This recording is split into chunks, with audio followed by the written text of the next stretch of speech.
दोस्तों stereo chemistry की हमने यहाँ पर जो सीरीज स्टार्ट करी है, ये सीरीज उन सभी स्टूडेंट के लिए काफी ज्यादा इंपॉर्टेंट है जो specially CSR net chemical science exam की प्रिपरेशन कर रहे हैं। यहाँ पर इस सीरीज के अंदर अपन क्या करने वाले, इस सीरीज के अंदर जो लेटेस्ट प्रीवियस ईयर क्वेश्चंस है स्टीरियो केमिस्ट्री के, उनको डिस्कस करने वाले, उन क्वेश्चंस को सोल्व करने वाले।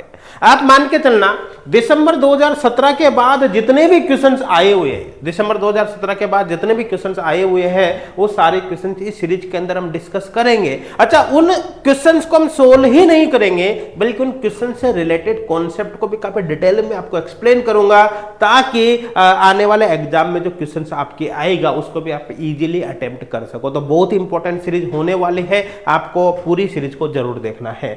यहां पर मैं आपको सबसे पहले तो बता देता हूं कि स्टीरियो केमिस्ट्री आपके लिए कितनी ज्यादा जरूरी है। देखो, अगर स्टीरियो केमिस्ट्री का अपन कंप्लीट एनालिसिस यहां पर देखें तो आप देख सकते हैं स्टीरियो केमिस्ट्री में किस एग्जाम में कितने मार्क्स के क्वेश्चन आए, आप देख सकते हैं। पहले तो स्टीरियो केमिस्ट्री देखो 14 नंबर के क्वेश्चन आ जाते थे। अगर अपन लेटेस्ट भी देखें तो स्टीरियो केमिस्ट्री में देखो दिसंबर 2017 के अंदर 10 मार्क्स के क्वेश्चन आए, यहाँ पर 16 फरवरी 2022 को 12 मार्क्स के क्वेश्चन आए, है ना। हाँ, कभी कभी हो सकता है जैसे यहाँ पर क्वेश्चन ही नहीं आया भाई।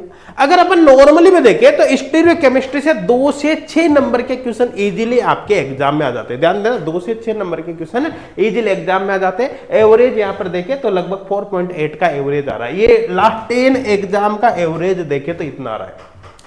इस सीरीज के अंदर हम उन सभी क्वेश्चंस को लेंगे जो आपके लेटेस्ट एग्जाम में है। दिसंबर आप मान सकते हो कि 2017 के बाद के जितने भी क्वेश्चन है सारे के सारे सोल्व करने वाले हैं, है ना।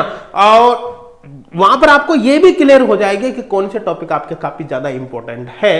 तो देखो, यहां पर इस सीरीज के टोटल 3 पार्ट आएंगे आपके पास। कितने? 3 पार्ट। जो पार्ट फर्स्ट होगा जिसको अपन आज कवर करने वाले हैं, इसके अंदर इन टॉपिक्स के क्वेश्चंस होंगे। आरएस कॉन्फ़िगरेशन देख सकते हो, रिलेशनशिप बिटवीन मॉलिक्यूल्स, 2 मॉलिक्यूल्स आपको दे दिया, उनमें क्या रिलेशन है, होमोमर है, एनांसोमर है, डाइस्टेरोमर है, क्या रिलेशन है, टॉपिसिटी के बारे में यहां पर होगा। तो ये टॉपिक अपने आप में काफी ज्यादा इंपॉर्टेंट है। मैंने कहा ना कि 2017 के बाद जितने भी क्वेश्चंस आए ना आपके किसके अंदर, स्टीरियो केमिस्ट्री में, वो इन्हीं टॉपिक से आए हुए हैं। जो नेक्स्ट वीडियो आएगा इसके बाद उसमें इन सभी टॉपिक्स के क्वेश्चंस आपके यहाँ पर मिलने वाले हैं आपको। Chirality and optical activity, helicity and helical shape, gauche interaction, और उसके बाद का जो लास्ट वीडियो आएगा स्टीरियो केमिस्ट्री का, उसके अंदर आपको most important examples of conformations मिलेगा। और मान के चला देखो, स्टीरियो केमिस्ट्री अपने आप में काफी बड़ा टॉपिक है। अब उन सब टॉपिक में से मिलाकर उस पूरे चैप्टर में से अगर देखें तो आपके जो 2017 के बाद जितने भी क्वेश्चन आए वो केवल और केवल इन्हीं टॉपिक से आए। इन टॉपिक के अलावा एक सिंगल क्वेश्चन भी नहीं आया कहीं से। इसका मतलब पूरी स्टीरियो में आपको जो सबसे ज्यादा फोकस करना है किस पर करना है, किस पर करना है भाई, इन टॉपिक पर करना है। तो चलो आज अपन ये पार्ट फर्स्ट शुरू करने वाले, आप यहां पर ये पार्ट फर्स्ट, और इसके क्वेश्चंस को हम सॉल्व करने वाले हैं। एक एक क्वेश्चंस को आपको ध्यान से यहां पर समझते हुए चलना है। तो चलिए सबसे पहला क्वेश्चन देखते हैं, क्या दे रखा है आपको भाई, the relationship between A and B is. यहां पर देखो 2 मॉलिक्यूल आपको दे रखे हैं और आपसे पूछा है कि इन दोनों मॉलिक्यूल के बीच क्या रिलेशन है, ये आपसे पूछा है। और आप देख सकते हो ये जो क्वेश्चन है सीएसआर नेट जून 2019 का क्वेश्चन है, काफी इंपॉर्टेंट क्वेश्चन है। और यहां पर आपको रिलेशन देखना है। देखो ध्यान देना, आपको जो यहां पर दे रखा है वो क्या दे रखा है भाई, साइक्लोऑक्टेन दे रखा है। साइक्लोऑक्टेन है, पूरी 8 मेंबर्ड रिंग आप देख सकते हैं यहाँ पर 1 2 3 4 5 6 7 8, है ना। और ये ट्रांस साइक्लोऑक्टेन है, देखो ट्रांस डबल बॉन्ड है, एक H इधर जा रहा है और एक ये H इधर की तरफ जा रहा है, तो ट्रांस साइक्लोऑक्टेन है भाई। ट्रांस साइक्लोऑक्टेन आपको पता है कायरल होती है, तो सीधी सीधी बात है ये इस ट्रांस साइक्लोऑक्टेन ट्रांस डबल बॉन्ड की वजह से इस मॉलिक्यूल के अंदर कायरलेट आ गए। देखो दोनों को अगर आप देखोगे तो बिल्कुल सेम है, यहां पर और यहां पर बिल्कुल सेम कॉन्फ़िगरेशन आ रहा है। जैसा यहां पर दे रखा है ऊपर वेज पर ऊपर की तरफ उभरता हुआ, बिल्कुल यहां पर भी दे रखा है सेम, बिल्कुल सेम दे रखा है। लेकिन इस मॉलिक्यूल में एक कायरल सेंटर भी दे रखा है। यहां पर ये आप देख सकते हो, यहाँ पर मेथिल अलग है, हाइड्रोजन अलग है, ये ग्रुप अलग है ना, और ये अलग है। यहाँ पर कुल मिलाकर एक कायरल सेंटर भी दे रखा है, यहाँ पर भी ये एक कायरल सेंटर भी आपको दे रखा है। और सीधी सीधी बात है, अगर मैं यहाँ पर दोनों को देखता हूं तो यहाँ पर कॉन्फ़िगरेशन डिफरेंट है, यहाँ पर एक्चुअली डिफरेंट कॉन्फ़िगरेशन है।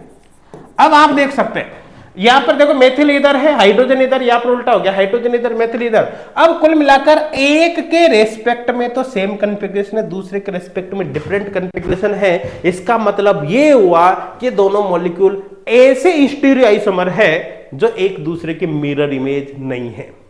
ध्यान देना, ये ऐसे स्टीरियो आइसोमर है जो एक दूसरे की मिरर इमेज नहीं है, क्योंकि मिरर इमेज में ऐसा थोड़ी होता, मिरर इमेज में तो कंप्लीट रिवर्स होता है। यहां पर एक में तो सेम है, दूसरे में रिवर्स हो रहा है, ऐसा मिरर इमेज में कभी भी नहीं होता। इसका मतलब ये not superimposable mirror image है, नॉट सुपर इंपोजेबल और not mirror image, sorry not superimposable है, नोट मिरर इमेज है। और ऐसे जो आइसोमर होते हैं उनको क्या बोलते हैं हम, डाइस्टेरियोमर बोलते हैं। तो देखो आप देख सकते हो कितना सिंपल सा क्वेश्चन है, बहुत ही इजीली सॉल्व कर सकते हैं ऐसे क्वेश्चंस को। सीधी सीधी बात मैंने क्या बोला कि यहाँ पर दो कॉन्सेप्ट आपको ध्यान देना है। कौन सा? दोनों कंपाउंड एक दूसरे की पहली बात मिरर इमेज नहीं है, नॉट सुपर इंपोजेबल है और स्टीरियो आइसोमर है, ऐसे कंपाउंड ही हम डाइस्टेरियोमर बोलते हैं। आई थिंक बहुत अच्छे से आपके समझ में आ गया होगा। अब यहाँ पर अपन नेक्स्ट क्वेश्चन देखते हैं। नेक्स्ट क्वेश्चन आपको क्या दे रखा है भाई, चलो शुरू करते हैं। The stereo chemical relationship of HA and HB in the following molecule. आपको देखो एक मॉलिक्यूल यहाँ पर दे रखा है और इस मॉलिक्यूल में जो HA और HB है, ये HA है, ये HB है, इनके बीच क्या रिलेशन है ये आपसे यहाँ पर पूछा गया है। और आप यहाँ पर देख सकते हो ये जो क्वेश्चन है वो CSI नेट में 26 नवंबर 2020 को जो एग्जाम हुआ था उसमें आया है, बिल्कुल है लेटेस्ट क्वेश्चन है। HA और HB के बीच क्या रिलेशन है, तो चलो यहाँ पर रिलेशन हम देख लेते हैं। देखो ध्यान से समझने की कोशिश करना। यहाँ पर एक्चुअली क्या है, देखिए बाइफिनाइल्स का केस है। किसका केस है? बाइफिनाइल्स का केस है। और आप देख सकते हैं कि यहाँ पर ये और ये डिफरेंट ग्रुप जुड़े हुए हैं, डिफरेंट ग्रुप जुड़े हुए हैं। यहाँ पर भी डिफरेंट ग्रुप है ये और इधर, और इनके बीच स्टेरिक हिंड्रेंस हो रहे हैं इन ग्रुप के बीच। ऐसे केस में क्या होता है कि दोनों रिंग में से एक रिंग आउट ऑफ प्लेन चली जाती है। मतलब ये ऐसे हो जाएगी भाई, जैसे ये मान लो कि ये पार्ट वेज पर चला गया, यहाँ पर ये पार्ट कहाँ चला गया भाई, वेज पर चला गया। ये पार्ट ये वेज पर चला गया। एक तरह से ये जो रिंग है वो ऐसी हो गई, यूं समझ में आ रहा है ना। ये जो रिंग है ये रिंग वो इस तरह से हो गई, यूं आउट ऑफ प्लेन चली गई। यहाँ पर क्लियर, यहां तक समझ में आ रहा है। तो ऐसे केस में क्या होगा, देखो ध्यान देना, अगर मैं यहां से प्लेन लगाने की कोशिश करूं, भाई मुझे इन दोनों के बीच रिलेशन देखना है, HA और HB के बीच।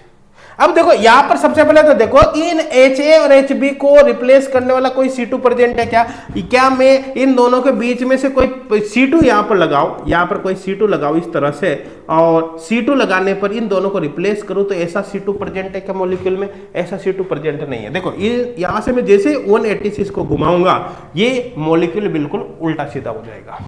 इसका सीधा सीधा मतलब है इन दोनों HA और HB को रिप्लेस करने वाला यहाँ पर कोई एक्सिस ऑफ सिमेट्री प्रेजेंट नहीं है, C2 यहाँ पर प्रेजेंट नहीं है। देखो C2 जब प्रेजेंट होता तो ये होमोटॉपिक होता, लेकिन C2 प्रेजेंट है ही नहीं। इसका सीधा सीधा मतलब है कि होमोटॉपिक तो नहीं है, ये होमोटॉपिक तो नहीं है। क्लियर है। दूसरा क्या है, अब आप यहां पर देखिए दोनों HA और HB जिनके बीच आपको रिलेशन देखना है, ध्यान देना, HA और HB जिनके बीच आपको रिलेशन देखना है, अगर इन दोनों के बीच में से मैं कोई प्लेन लगाऊं जो HA और HB के बीच में से पास होगा, क्या ऐसा प्लेन मॉलिक्यूल में प्रेजेंट है भाई जो HA और HB के बीच में से पास हो जाए? ऐसा प्लेन इस मॉलिक्यूल में नहीं है। क्यों नहीं है? किस मॉलिक्यूल में ऐसा प्लेन इसलिए नहीं है, आप यहां पर देख सकते हैं ये जो रिंग है वो इस तरह से है, ये आउट ऑफ प्लेन जा रही है, ये पार्ट वेज पर है, ठीक है, और तो ये रिंग आउट ऑफ प्लेन है। अब इस रिंग में क्या हुआ कि बोर्ड के पीछे अलग ग्रुप होगा OMe और बोर्ड के आगे की तरफ अलग ग्रुप होगा, तो कुल मिलाकर इस रिंग के बीच में से कोई प्लेन पास हो ही नहीं सकता। रीजन आपके समझ में आ रहा है, दोनों ग्रुप अलग अलग है। तो ऐसे केस में अगर प्लेन ऑफ सिमेट्री यहाँ पर प्रेजेंट नहीं है तो ना तो C2 प्रेजेंट है ना प्लेन ऑफ सिमेट्री प्रेजेंट है, इसका मतलब डाइस्टेरियोटॉपिक है। अगर प्लेन प्रेजेंट होता तो एनांसोटॉपिक हो जाता, लेकिन प्लेन प्रेजेंट नहीं है, डाइस्टेरियोटॉपिक, मतलब ये भी गया और यहाँ पर कॉन्स्टिट्यूशनल वगैरह है ही नहीं। तो सीधा सीधा HA और HB यहाँ पर क्या है, डाइस्टेरियोटॉपिक प्रोटॉन है। देखो ध्यान देना, ये जो रिलेशनशिप का कॉन्सेप्ट है ना, जहां पर दो ग्रुप के बीच हमको रिलेशन देखना है, ये थोड़ा सा कॉम्प्लिकेटेड है। अच्छा थोड़ा सा नहीं, ज्यादा कॉम्प्लिकेटेड भी नहीं। आपको एक्चुअली देखना क्या होता है कि जिन दो के बीच आप रिलेशन देख रहे हो, सबसे पहले तो देखो उन दोनों को रिप्लेस करने वाला C2 प्रेजेंट है या नहीं। जैसे ही देख लो आप, यहां पर मैं आपको ऐसे समझाने की कोशिश करता हूं, जैसे मान लो कि इस मॉलिक्यूल में देखना है आपको इन दोनों के बीच रिलेशन, इन दोनों के बीच, तो आप देखो इन दोनों के बीच में से C2 पास करो, इन दोनों को रिप्लेस करने वाला C2। अगर मॉलिक्यूल में ये C2 एक्सिस प्रेजेंट है तो मैं यहां पर कहूंगा कि ये जो है वो होमोटॉपिक है, लेकिन C2 प्रेजेंट नहीं है तो भाई होमोटॉपिक नहीं है। फिर देखो कि इन दोनों के बीच, जिनके बीच आपको रिलेशन देखना है, यहां पर प्लेन लगाओ इन दोनों के बीच। अगर ये प्लेन प्रेजेंट है तो आप बोलोगे एनांसोटॉपिक है, प्लेन प्रेजेंट नहीं तो डाइस्टेरियोटॉपिक है। अगर प्लेन के साथ यहाँ पर सेंटर ऑफ सिमेट्री भी आप देख सकते हो, सेंटर ऑफ सिमेट्री प्रेजेंट है तो भी एनांसोटॉपिक बोल सकते हो, नहीं है तो डाइस्टेरियोटॉपिक बोल सकते हैं। तो कुल मिलाकर यहाँ पर सेंटर का तो कोई चांस है ही नहीं, प्लेन प्रेजेंट नहीं है, मतलब डाइस्टेरियोटॉपिक है। अच्छा, एक बात और बता देता हूं। अगर मान लो सपोज करो कि आपको ये जो दो मॉलिक्यूल के बीच रिलेशन है वो डिटेल में अगर आपको जानना हो तो आप जो एच गुड क्लासेज एप्लीकेशन पर जो फ्री ऑनलाइन कोर्स है उसमें से भी आप इन टॉपिक को पढ़ सकते हैं। वहां पर काफी डिटेल में ये चीजें आपको मिल जाएगी कि कैसे आपको रिलेशन देखना है। तो चलो हम यहाँ पर अब नेक्स्ट टॉपिक पर आ जाते हैं, नेक्स्ट क्वेश्चन पर आ जाते हैं। क्या दे रखा है आपको? The correct relationship between the following structures is that they are. देखो दो स्ट्रक्चर आपको दे रखे हैं, इन दोनों स्ट्रक्चर में क्या रिलेशन है ये आपको यहां पर बताना है। तो यहां पर देख सकते हो कि बिल्कुल लेटेस्ट क्वेश्चन है, आप देख सकते हो 16 फरवरी 2022 को जो एग्जाम हुआ था उसके अंदर आया हुआ क्वेश्चन है। और दोनों मॉलिक्यूल में क्या रिलेशन है? देखो इन दोनों मॉलिक्यूल को अगर आप ध्यान से देखते हो तो दोनों मॉलिक्यूल एक दूसरे पर सुपर इंपोज हो जाते हैं। कैसे हो जाते हैं? सुपर इंपोज कैसे होते हैं देखो समझना। अगर मैं यहां पर एक C2 एक्सिस लगा दूं, ये C2 एक्सिस मतलब कुल मिलाकर 180 से मैंने इस C2 एक्सिस के अलोंग इसको रोटेट कर दिया, बिल्कुल इस तरह से। ये तो जैसे इसको 180 से रोटेट करोगे तो ये मेथिल यहां पर, हाइड्रोजन यहां पर आ जाएगा। देखो ये मेथिल इधर आ गया, यहाँ का हाइड्रोजन इधर आ जाएगा, ठीक है। ये इधर का जो कार्बन है वो इधर आ जाएगा भाई यहाँ पर, ये नीचे का मेथिल यहाँ से यहाँ पर आ जाएगा ये, और ऊपर का जो हाइड्रोजन है वो यहाँ से यहाँ आ जाएगा। ये बिल्कुल सेम टू सेम मैच कर रहा है। इसका सीधा सीधा मतलब है केवल 180 से घुमाने पर ही ये दोनों स्ट्रक्चर मैच हो जाती है। इसका मतलब दोनों स्ट्रक्चर को एक दूसरे पर सुपर इंपोज किया जा सकता है। जब कोई भी दो स्ट्रक्चर एक दूसरे पर सुपर इंपोज हो जाती है तो वह स्ट्रक्चर आइडेंटिकल होती है। ध्यान देना क्या बोला, जब दो स्ट्रक्चर एक दूसरे पर सुपर इंपोज हो जाती है तो वे स्ट्रक्चर क्या होती है भाई? आइडेंटिकल होती है। मतलब ये आइडेंटिकल है। क्या है भाई? आइडेंटिकल। क्लियर है यहां तक? मैंने आपको बताया ना कि रिलेशनशिप दो मॉलिक्यूल के बीच अपने आप में बहुत इंपॉर्टेंट है और क्वेश्चन आने की मैक्सिमम प्रोबेबिलिटी यहां से होती है। मान के चलना आने वाले जो एग्जाम है उनसे भी क्वेश्चन जो आएगा वो उन्हीं टॉपिक से आएगा जो मैंने यहां पर आपको बताया है। कौन सा टॉपिक है भाई? इन्हीं टॉपिक से आप यहाँ पर देख सकते हैं। ये अपने आप में बहुत ही ज्यादा इंपॉर्टेंट टॉपिक है, इनके रिवीजन पर आपको ज्यादा से ज्यादा फोकस करना है। तो चलिए हम यहाँ पर अब नेक्स्ट क्वेश्चन को देख लेते हैं। नेक्स्ट क्वेश्चन को यहाँ पर देखते हैं। ये तो अपने सोल्व कर ही लिया, आइडेंटिकल यहाँ पर आ ही गया। नेक्स्ट यहाँ पर देखते हैं। देखो यहाँ पर हम क्या कर सकते हैं? The correct relationship between the two faces of C double bond O group in compound A and B।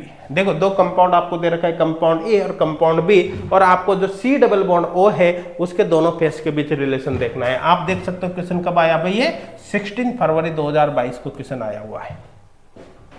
Clear? यहां तक समझ में आ रहा है भाई? हाँ बिल्कुल रिलेशनशिप का ही क्वेश्चन है, रिलेशनशिप का ही क्वेश्चन है। तो चले यहां पर एक्चुअली क्या करना है, जैसे ये देख लो आप, ये जो C डबल बॉन्ड O है, यूं समझो आप इस चीज को कि जैसे मान के चलो C डबल बॉन्ड O है तो वहां पर C डबल बॉन्ड O को मैं इस तरह से लिख रहा हूं, ये ठीक है ना। इस मॉलिक्यूल को मैं ऐसे शो कर देता हूं, एक को वेज पर ले लेता हूं भाई यहाँ पर इस तरह से, और एक को यहाँ पर मैं डैश पर कर देता हूं इस तरह से।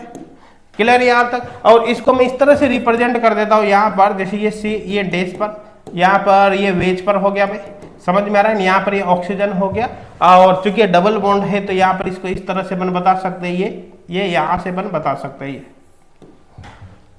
क्लियर यहां तक समझ में आ रहा है? तो ये मान लो ये जो C डबल बॉन्ड O है यहाँ पर, इस मॉलिक्यूल को मैंने ओवरऑल इस तरह से रिप्रेजेंट किया है। यहाँ पर ऐसा रिप्रेजेंट ना करके यू किया है। इसका एक जो बॉन्ड है ना वो आपकी तरफ आ रहा है, दूसरा बॉन्ड आपसे दूर जा रहा है डैश पर, और ये जो ऑक्सीजन है ना वो यहाँ पर जुड़ा होगा। तो ऑक्सीजन का जो एक फेस है वो इधर की तरफ है, इधर की तरफ, और एक फेस है वो इधर की तरफ होगा, मेरी तरफ। आई थिंक अब समझ में आ गया होगा। क्लियर है? तो ये डबल बॉन्ड है, ये PP ओवरलैपिंग से बनता है। अब कुल मिलाकर आपको ये जो दो फेस है सी डबल बॉन्ड ओके, ये एक फेस को ए मान लिया और एक फेस को बी मान लिया, इन फेस के बीच ही आपको रिलेशन देखना है। और आपको पता है यहाँ पर जो हाइब्रिडाइजेशन है वो एक्चुअली sp2 है, sp2 हाइब्रिडाइजेशन है तो ट्राइगोनल प्लेनर हो जाता है। कैसा हो जाता है ये भाई? ट्राइगोनल प्लेनर हो जाता है, ट्राइगोनल प्लेनर। ये ऐसा मान लो आप इसको ऐसे। तो ये आपकी तरफ वेज पर आ गया, ये आपसे दूर आ गया डैश पर, और ये ऊपर की तरफ सी डबल बॉन्ड ओ है। सी डबल बॉन्ड ओ जो यहाँ पर है उनका एक फेस इधर बनेगा और एक फेस इधर बनेगा, और आपको जो इधर वाला फेस है और इधर वाला फेस है इनके बीच रिलेशन आपको देखना है। आई थिंक अब आपके और अच्छे से समझ में आ गया होगा। ठीक है, अब इस मॉलिक्यूल की बात करो भाई। सबसे पहले इस मॉलिक्यूल और इस मॉलिक्यूल में जो सी डबल बॉन्ड ओ के दोनों फेस हैं ए और बी, उनके बीच क्या रिलेशन है? तो देखो समझने का प्रयास करना। देखो ये एक ब्रिज्ड हेडेड कंपाउंड है, और यहां पर आप देख सकते हो यहां पर इस कार्बन पर एक सी डबल बॉन्ड ओ जुड़ा हुआ है। यूं समझ लो कि ये जो ब्रिज हेडेड कंपाउंड है ना, इसके दो जो कार्बन है वो एक्चुअली यहां पर है, फिर जो नेक्स्ट दो कार्बन है ये वाले वो एक्चुअली यहां पर है, फिर नेक्स्ट जो दो कार्बन है वो यहां पर है।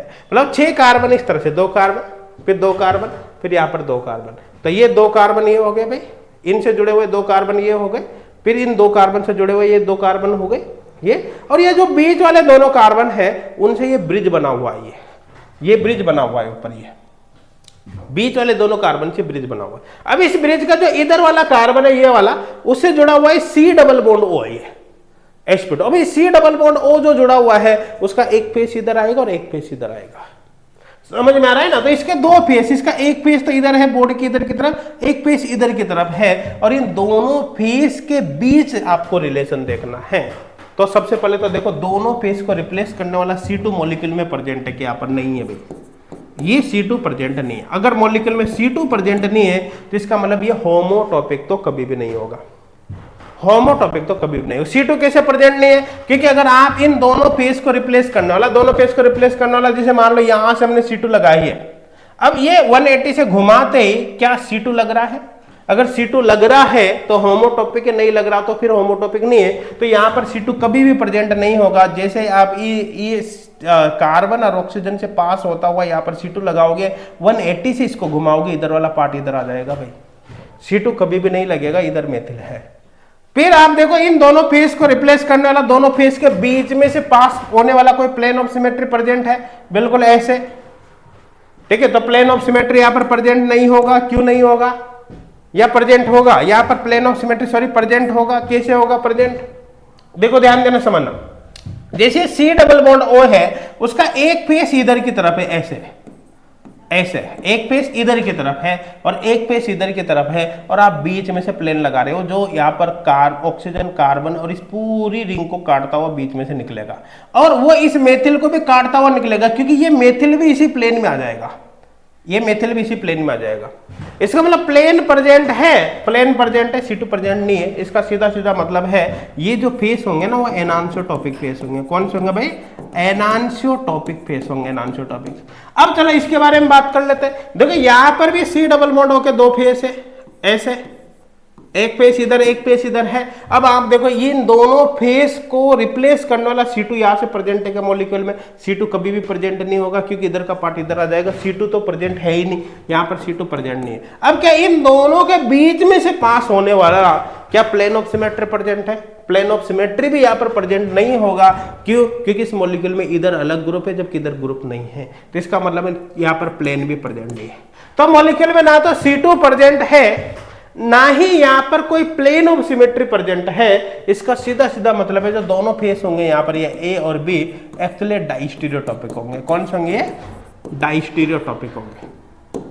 तो कुल मिलाकर इसके दोनों फेस डाइस्टीरियोटॉपिक है, जबकि यहाँ के दोनों फेस जो है वो एनांशियोटॉपिक है। तो डाइस्टीरियोटॉपिक एनांशियोटॉपिक मतलब ए ऑप्शन करेक्ट होगा। ए में डाइस्टीरियोटॉपिक है, बी में एनांशियोटॉपिक है, बाकी यहाँ पर गलत हो जाएंगे। मेरे हिसाब से क्लियर हो गया होगा। अच्छा यहाँ पर आप एक काम और कर सकते हो, यहाँ तक तो कोई डाउट नहीं होगा, क्वेश्चन भी समझ में आ गया होगा। क्वेश्चन बिल्कुल लेटेस्ट है, किस टाइप के क्वेश्चन आते हैं, कैसे सोल्व करना है समझ में आ गया होगा। अब देखो नेक्स्ट क्वेश्चन देखते हैं। यहाँ पर ये जो क्वेश्चन है ये आपके जून 2023 के अंदर आया हुआ क्वेश्चन है, बिल्कुल लेटेस्ट क्वेश्चन है, जून 2023 में आया हुआ क्वेश्चन है। और जब यहाँ पर अपन क्वेश्चन सोल्व कर रहे हैं ना तो एक काम जरूर करना, आप क्या करो कि जैसे ही वीडियो की शुरुआत होते ही ये क्वेश्चन आपके सामने आता है, सबसे पहले आप वीडियो को पॉज करो, वीडियो को पॉज करके उन क्वेश्चंस को आप खुद से सोल्व करके देखो। कैसे? खुद से सोल्व करके देखो आप उन क्वेश्चन को।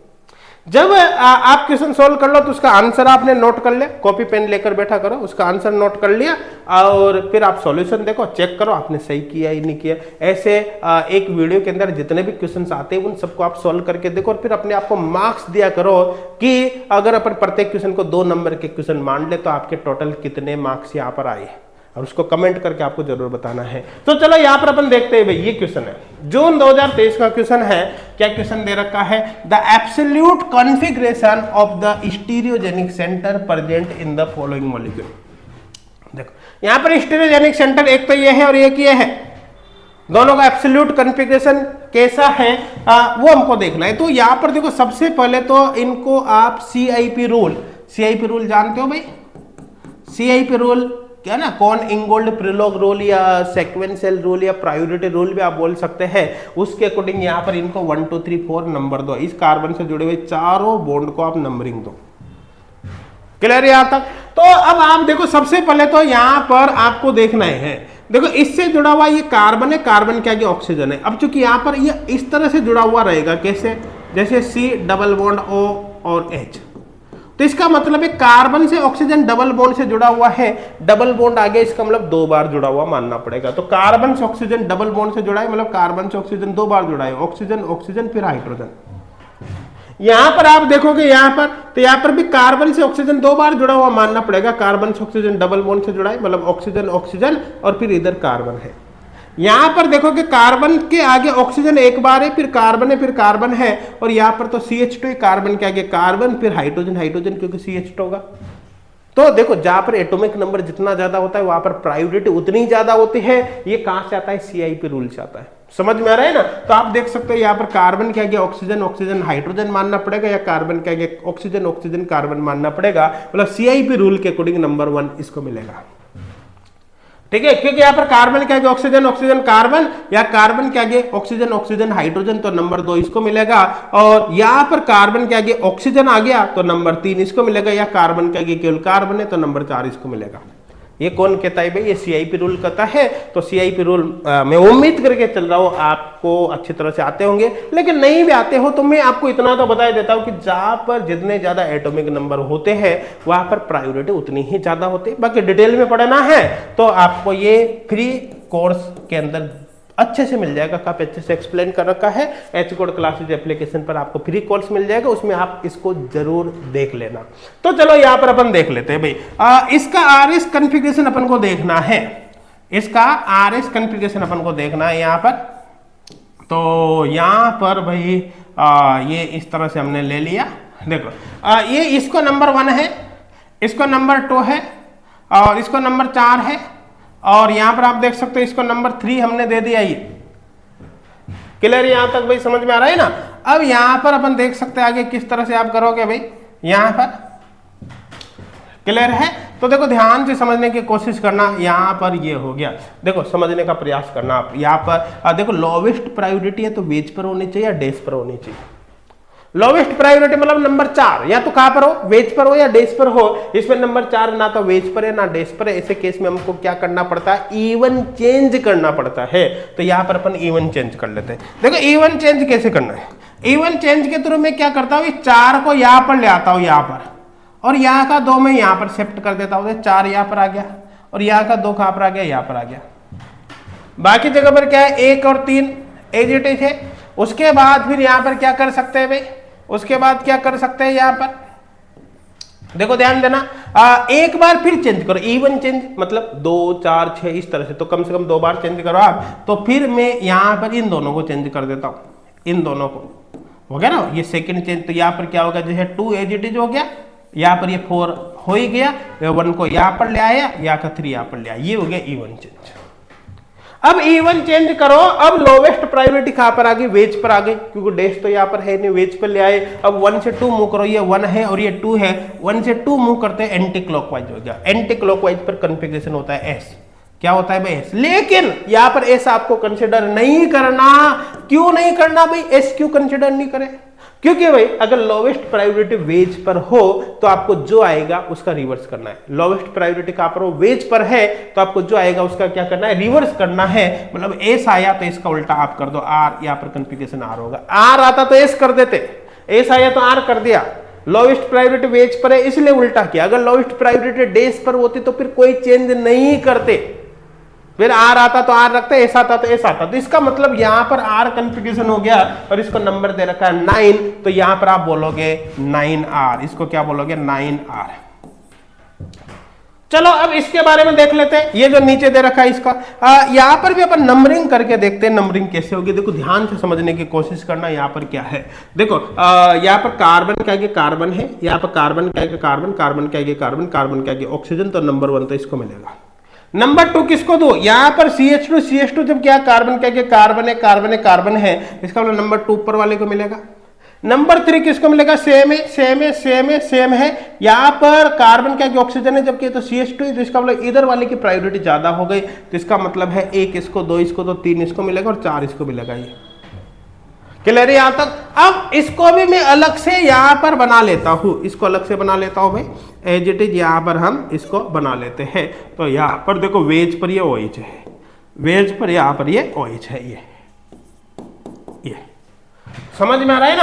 अब देखो ध्यान से समझना, ये यहां पर हो गया ये 1, यहां पर ये 3, यहां पर ये 4 और यहां पर ये 2 हो गया।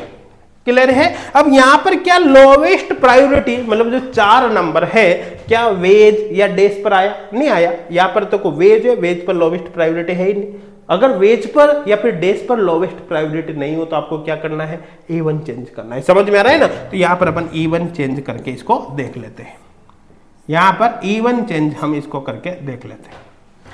करे भाई E1 चेंज, तो देखो ध्यान देना, यहां पर 1 को तो मैं फिक्स कर देता हूं, जैसे 2 को यही रखा। अब 4 को मुझे यहां लाना है, तो यहां पर 4 को ले आए, तो यहां का 1 मुझे यहां ले जाना पड़ेगा यहां पर, लेकिन ये तो एक ही बार चेंज हुआ। 1 को मैं यहां से हटाकर इस यहां की जगह 1 को यहां रख देता हूं, तो यहां का फिर 3 यहां चला जाएगा। देखो ये हो गया 2 बार चेंज। ऊपर मैंने अलग अलग बता दिया, अगर एक बार में आपको समझ में नहीं आ रहा हो तो आप स्टेप बाय स्टेप इस तरह से करके देख सकते हो। पहले एक बार चेंज किया, फिर दोबारा चेंज किया। क्लियर है। मैंने यहां पर एक साथ कर दिया, 2 को तो मैंने एज रख दिया। अब मैंने 4 को यहां ले आया यहां पर, और यहां का एक बार मैंने यहां शिफ्ट कर दिया, फिर यहां का 1 में यहां पर ले आया यहां पर, और यहां का 3 यहां पर शिफ्ट कर दिया, इसलिए 2 बार चेंज हो गया। अब यहां पर देखो आप 1 से 2 चलो, 1 से 2, 1 से 2 क्लॉकवाइज पर क्या होता है R, लेकिन यहां पर भी R आप कंसिडर नहीं करोगे। क्यों? क्योंकि लोवेस्ट प्रायोरिटी वेज पर है। अगर लोवेस्ट प्रायोरिटी डेज पर होती तो R का R ही रखना पड़ता, लेकिन लोवेस्ट प्रायोरिटी वेज पर, इसका मतलब जो आएगा उसका रिवर्स करना है आपको, जो आएगा उसका रिवर्स करना है। तो R का उल्टा क्या होगा, यहां पर S होगा, मतलब कॉन्फ़िगरेशन S होगा। यहां पर देखो इसको 10 नंबर दे रखा है, इसका मतलब हो गया 10S। क्या हो गया 10S, तो देखो 9R है, 10S है, तो यहां पर फाइनली अपन बोलेंगे 9R और 10S, 9R और 10S फाइनली यहां पर आपको बोलना पड़ेगा। तो ये हो गया 9R 10S, किस में आ रहा है, ए ऑप्शन में, मतलब ए ऑप्शन यहां पर करेक्ट होगा। तो देखो यहां पर जो हमने क्वेश्चन अभी सोल्व किए हैं वो किन किन टॉपिक के क्वेश्चन है आपको अच्छी तरह से पता चल गए होंगे। यहाँ पर जितने भी क्वेश्चन आपके आए हुए हैं ये सारे के सारे क्वेश्चन अभी पार्ट फर्स्ट के क्वेश्चन हमने सोल्व किए हैं। ये question RS configuration, relationship between molecule और टॉपिसिटी के क्वेश्चन है। तो आप देख सकते हो कितने इंपॉर्टेंट टॉपिक है। मैंने आपको बताया ना शुरू में है कि आपके अगर 2017 के बाद की बात करें तो आपके जितने भी क्वेश्चन आए ना वो केवल इन्हीं टॉपिक से आए। आज पार्ट फर्स्ट था ये, उसमें केवल इन टॉपिक के क्वेश्चन हमने दिए हैं। अब पार्ट सेकंड में इनके क्वेश्चन आएंगे, पार्ट थर्ड में इनके क्वेश्चन आएंगे। तो पूरी की पूरी सीरीज आपके लिए बहुत ही ज्यादा इंपॉर्टेंट है। आपको एक एक क्वेश्चन को काफी ध्यान से समझना है। और देखो जैसे अभी लास्ट में हमने कौन सा क्वेश्चन सोल्व किया भाई, यहाँ पर RS कॉन्फ़िगरेशन का। अब RS कॉन्फ़िगरेशन का भी लास्ट में अगर देखें अपन तो एक ही क्वेश्चन आया 2017 के बाद, केवल एक ही क्वेश्चन आपके आया हुआ है ये, ठीक है। लेकिन जो भी है आपको पढ़ना अच्छे से। तो RS कॉन्फ़िगरेशन के लिए आपको वेज डेस वगैरह, फिशर प्रोजेक्शन फॉर्मूला वगैरह है ना, आपको monocyclic, bicyclic, bridge headed compound, इनमें किस तरह से RS निकालते हैं सब कुछ आना चाहिए। CIP रूल आपको आना चाहिए। और ये सारे के सारे आपको जो HGOD क्लासेज एप्लीकेशन पे फ्री ऑनलाइन कोर्स है उसके अंदर मिल जाएगा। है ना। फ्री ऑनलाइन कोर्स में सब कुछ हमने काफी डिटेल में एक्सप्लेन कर रखा है, वहां से आप इसको डिटेल में पढ़ सकते हैं। लेकिन आप ज्यादा से ज्यादा फोकस केवल उन्हीं टॉपिक पर करना जो आज से लेटेस्ट में क्वेश्चन आया। मैं ये नहीं कह रहा हिस्ट्री आपको छोड़नी है, हिस्ट्री आप जरूर पढ़ो, लेकिन ज्यादा फोकस वहां पर करना है जहां से लेटेस्ट में क्वेश्चन आया है, ताकि इसी टाइप का जब क्वेश्चन दोबारा आएगा तो उसको आप बहुत अच्छे से अटेम्प्ट कर सको। तो मेरे हिसाब से पूरा लेक्चर बहुत अच्छे से समझ में आ गया होगा, किसी को मेरे हिसाब से कोई डाउट यहाँ पर अब नहीं होगा।